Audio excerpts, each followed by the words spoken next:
Hello, everybody. So, in my absence, here's your assignment for the opening of In Cold Blood. What you have to do is annotate the following text. It's the first few paragraphs that start the novel In Cold Blood. What you have to do is annotate it, look for different devices, diction, syntax, metaphor, whatever devices you might find. And since normally you'd be writing your annotations on a physical document, since we're doing this virtually, you can just comment on any device that you see. And here's my example of how I highlighted something and then put in my analysis in a comment box. Okay, you need to include at least 5 comments or annotations. Then what you're going to do is, after you complete that, you're going to create a language chart and include 3 entries from this opening in that language chart. Now, if you're wondering how to do a language chart, if you go to the classwork tab of our page, under AP Exam Prep, there's an explanation of what a language chart should look like. There's also another acronym called SOAPstone, which is another way of analyzing nonfiction text that I would like you to read over, and we'll use that acronym later in the year, sooner than later. So here's what the language chart should look like. Here's all the different pieces of information that you could put in it. Please keep in mind the function part of the chart is very important. Why is the author utilizing this device? All right, so maybe the device is a metaphor. You include the quote from the text that includes that metaphor. What is the purpose of using this metaphor? What is the author trying to emphasize? What point is he or she trying to make specifically by using this metaphor? Why not use another device? Why a metaphor in this example? Okay. There's a lot more information on here as far as details regarding diction and syntax, some of which I assume that you looked over the summer or saw in your terms. But this gives you some more detail. And this goes into what SOAPstone is. Okay, but focus on the language chart, read through this, and that'll help you develop your language chart for this opening of In Cold Blood. Okay, this will be due at the beginning of class on Tuesday. Oh, almost forgot. And then after you create the language chart, you then create a very brief outline of an essay that's answering this prompt. Only looking for a thesis, 2 pieces of evidence, and then an explanation for each piece of evidence about how it proves your thesis.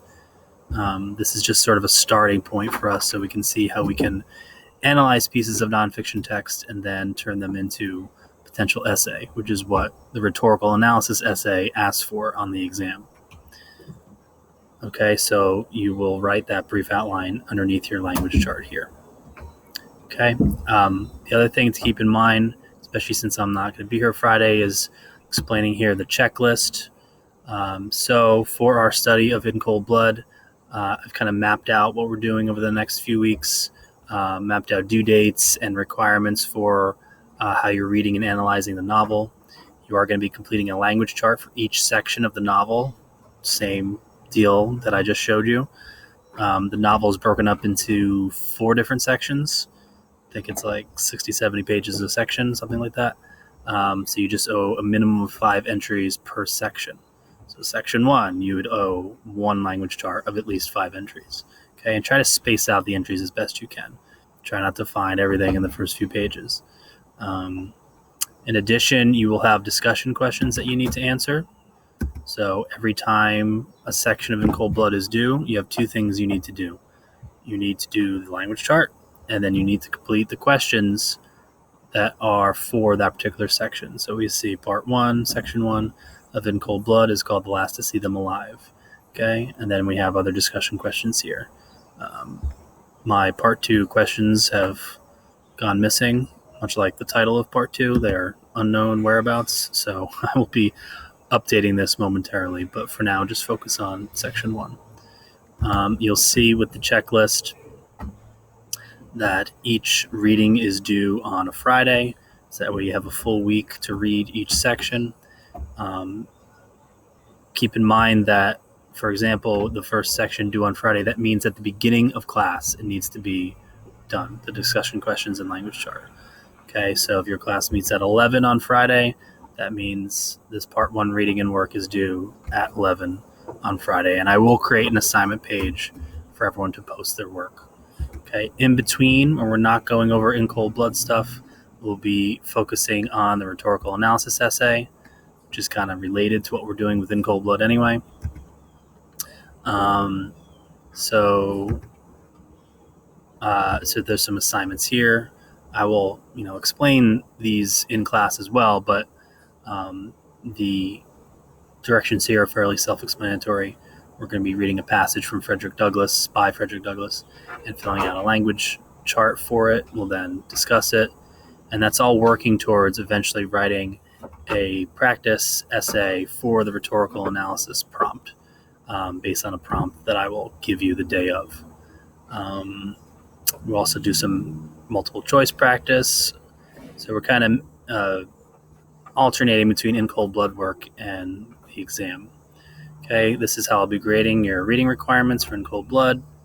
And just make sure you're referring to this checklist throughout the next few weeks for due dates and assignments. And again, any exam prep stuff I've posted in the classwork tab. I created a heading called AP Exam Prep. This also includes the rhetorical analysis stuff we'll be doing. That is housed here. Okay. If you're working on the précis right now and you're having some issue with the to be verbs, I've posted some worksheets and explanations that I've used in the past, so you can check these out and have that help you with avoiding the to be verbs. One word on to be verbs: you do not need to have 0 to be verbs in an assignment.